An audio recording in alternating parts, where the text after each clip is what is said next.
Leaving AA and Finding a New Freedom by Megan McGilloway. Hi, my name is Megan, and I'm a person who doesn't drink anymore. For a while, I introduced myself as an alcoholic or an addict, and casually, among recovery friends, as a drunk. Later, that changed to a person in long-term recovery. Sometimes, when I'm talking to people who are familiar with recovery jargon outside of Alcoholics Anonymous, I'll say that I have substance use disorder and that I choose to remain abstinent rather than sober.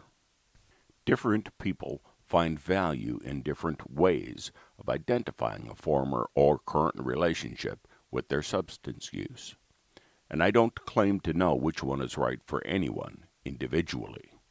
What I do know is that there isn't any one way of identifying what's right for everyone collectively. My mother was my very first drug of choice. She was severely mentally ill, the proverbial box of chocolates personified. You never knew what you were going to get. Chaos was the default, and learning how to cope with my severe anxiety by performing perfection was a means of survival. I maintained good grades, I was well behaved, I dutifully catered to her mood swings. On the rare occasion that I voiced an inkling of unhappiness, she would find a way to make it about her failure as a parent. So, I made myself as small and unobtrusive as possible. I'm sorry, I'm fine, I swear. What do you need? I formed my entire sense of self-worth and identity around how well I was managing her life. Eventually, though, my own life became unmanageable. Putting on a daily performance began to take its toll. In my teens, I began to have panic attacks. I became severely depressed, often flirting with suicidal ideations. I started self-harming. Differentiating my own feelings from the feelings of other people had become impossible. I saw a therapist for a brief time, and it helped until the weight of the knowledge that I was discussing her privately became too much for my mother to bear, and I had to stop going. It was substituted with medication, and it dulled the feelings enough for me to function. Around the time I turned 20, things started to change. Exhausted from the responsibility and rigid adherence to control that's necessary when you're constantly on call for a crisis, for the first time in my life, I began to set firm boundaries with my mother. No, I cannot be your emergency contact. No, I will not go to therapy with you. No, I will not leave work because you're being evicted. No, I will not take your phone calls in the middle of the night. No, I am not an ungrateful, spoiled brat, but you are entitled to your opinion. No. With every no, the death grip with which I held our worlds together began to loosen. One finger at a time, every no was replaced with a yes. Yes, I'd like to stay for drinks after work. Yes, I'll have one more. Yes, I can come out tonight. Yes, drinking in the middle of the day sounds fun. Yes, drinking in the morning is the easiest way to cure a hangover. Yes. I had experimented with drinking previously, but giving myself permission to lose all control was liberating. I could finally loosen up enough that I could carry on conversations with cute boys and experience the rebellious phase I missed out on in my teens while I was busy single-handedly keeping the earth spinning on its axis and daydreaming about who would come to my funeral. I had exactly two states of being, currently consuming alcohol and impatiently waiting for a time when it was appropriate to consume alcohol. The woman with the drink to her lips was the effortlessly confident, infinitely passionate, remarkably intelligent, highly opinionated, side-splittingly hilarious, strikingly beautiful, zero fucks given life of the party that I had always wanted to be. She existed in my imagination, somewhere between "I think I'll go out for a beer" and about 5 minutes before I blacked out, pissed off everyone within earshot, wept uncontrollably, and made out with whatever unfortunate stranger happened to be standing next to me at the bar. The woman who was, unfortunately, not consuming alcohol right at this moment was the rigidly controlled, self-loathing, socially phobic, anxiety-ridden, hypercritical, hopelessly unattractive, highly unmotivated, faux intellectual college dropout, constantly on the verge of a panic attack, that I had come to believe I was. This woman loaded a U-Haul with all of her baggage and took up residence somewhere in my mind between the hours of "what in the hell did I do last night?" and about 5 minutes before I walked out the door of my apartment to go do whatever I had to do to make it appear to other humans that, despite the increasing frequency of my self-destructive behavior, I really had a handle on this adulting business. Somewhere in the middle of these two extremes lies the truth. Now, this is the part where I'm supposed to talk about how bad my drinking got. Sorry to disappoint, but I'm not going to indulge you with the toxic ritual of my drunkalogue.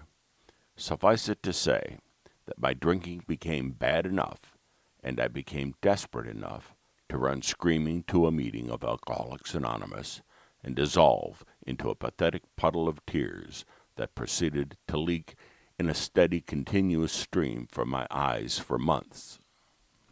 It wasn't my first go-round with AA, but it was the first time I was willing to give it an honest shot. And I did. I spoke up at one of my very first meetings and was immediately swept up in the euphoria of desperation colliding with the promise of unconditional love and acceptance. I approached it the way I did most things that felt good. I binged. But one day, I found myself sending a lengthy message to my sponsor, littered with the telling snippets of confusion, doubt, and questions that would become the hallmark of my next few years in AA. I'm actually not really sure how I'm feeling. I find myself more confused the more people I meet and talk to. I'm having trouble reconciling what I'm feeling with others' commentary and perceptions. I feel like I have to analyze everything that comes out of my mouth so that I don't get told about myself. I've been spending a lot more time alone, and that suits me, but then people tell me I'm isolating. When I talk about any feelings, people tell me I'm doing the program wrong. I'm getting unsolicited advice that goes against my gut. Is this defiance or just simply wanting to acquire more ideas? If I'm grateful for one thing about my experience with 12-Step, it's that I had a phenomenal sponsor. She fired back a virtual round of applause, and although her voice of reason was always able to keep me grounded temporarily, it was never quite loud enough to drown out the collective roar of AA. It's been a while since I revisited that message and the complicated feelings it summons.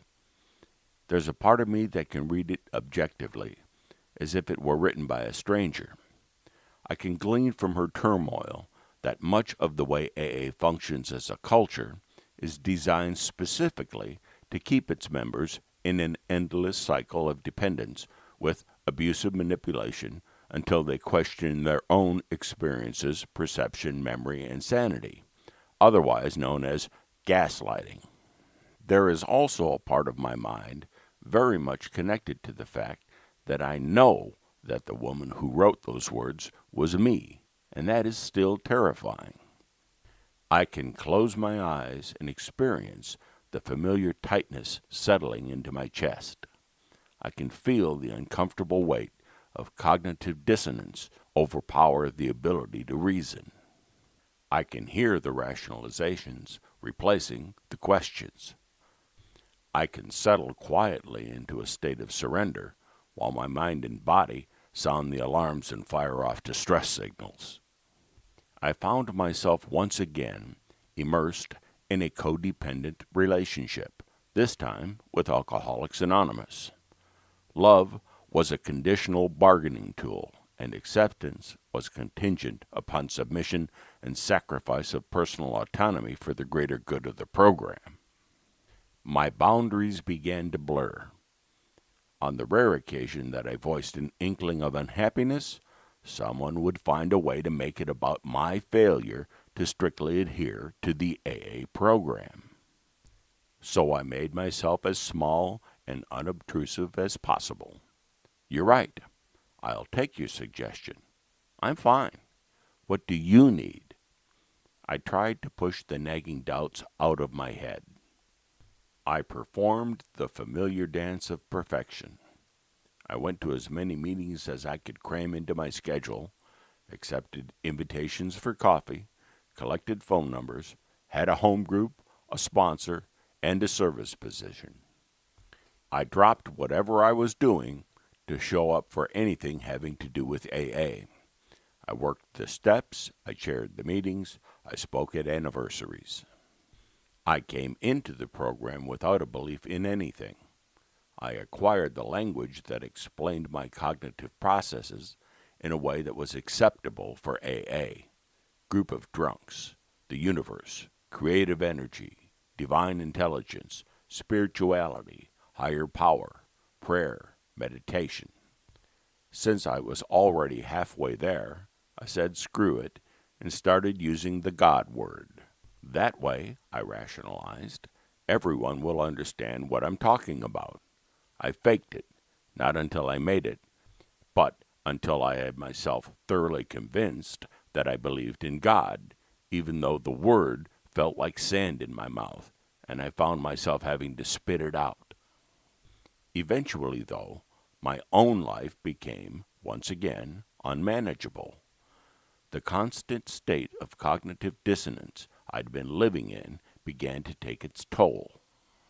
Differentiating my own thoughts from the thoughts of Alcoholics Anonymous had become impossible.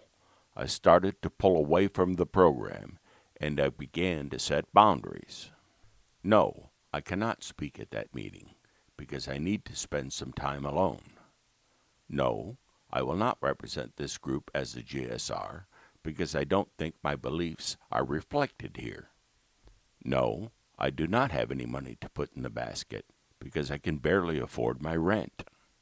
No, I will not say that I'm powerless anymore, because I no longer believe that to be true. No, I will not keep my mouth shut when what you are saying is dangerous. No, I do not believe I will get drunk over this, but you are entitled to your opinion. No. With every no, the death grip with which I was clinging to my fear of leaving a program that I had come to believe was dangerous for myself and many others began to loosen. One finger at a time, every no was replaced with a yes. Yes, I am an atheist. Yes, I am angry. Yes, I want to experience the entire spectrum of human emotion without guilt or shame. Yes, I can embrace all of those feelings fully without the impulse to escape them. Yes, I can learn to form relationships that are not built on a foundation of love that is conditional. Yes, I will find communities where I will be accepted as I am. Yes, I can make a difference in the lives of those with addiction without participating in Alcoholics Anonymous. Yes, I can remain abstinent from drugs and alcohol if I choose to do so. Yes, I can heal. Yes. I would love to paint you a happy, joyous, and free picture of my life to round this whole thing out, as one is wont to do after a few years of ending their recovery story with a message of hope, but I'm determined to remain rigorously honest, so I can't. Shortly after I stopped participating in the program, I came across a blog in a frantic Google search titled Leaving AA, Staying Sober. That blog saved my life and my sanity all over again. I've since had the opportunity to thank the man who wrote it, and he connected me with people all over the world who share a much less limited view of recovery and an insatiable curiosity about all of the treatment avenues currently being utilized. I made a promise to myself that I would give back what was so freely given to me by sharing my story for someone else to find in a moment of desperation. But the truth is, I've been separated from 12-step life for a little over a year now, and the fear of writing about it for other people is just now beginning to loosen its stranglehold on me. I'm not afraid to call it what it was, abusive gaslighting. I'm not ashamed anymore to admit that I needed time to deprogram from that, and still sometimes struggle with the lingering effects. I'm working on absolving myself from the need to defend the validity or truth of my experiences. I've prepared myself emotionally for the accusations that I'm potentially killing untold numbers of alcoholics and addicts for having the audacity to admit publicly that I choose to remain abstinent without the help of the program. To paraphrase a speaker I heard recently, I will willingly let go of some serenity in the interest of doing the right thing. What is right is sharing my experience and strength, and admitting that it's not just as simple as offering the hope of a single solution that can be packaged up neatly with a bow or confined to 164 pages of a book that hasn't changed since the 1930s. So, I suppose this is more of a beginning than an ending. Hi, my name is Megan, and that's a good start. About the author, Megan McGilloway. Megan is a career bartender and aspiring freelance writer from Frederick, Maryland. She has a passion for social justice, intersectional feminism, and alternative addiction recovery. When she's not busy ranting on the internet, she enjoys quiet nights at home, watching documentaries, and cuddling with her best canine friend, Mango. She has remained abstinent from drugs and alcohol since November 2013. The original print version of this article, Leaving AA and Finding a New Freedom, by Megan McGilloway, can be found on the website aabeyondbelief.com in the personal stories section, dated December 1st, 2000.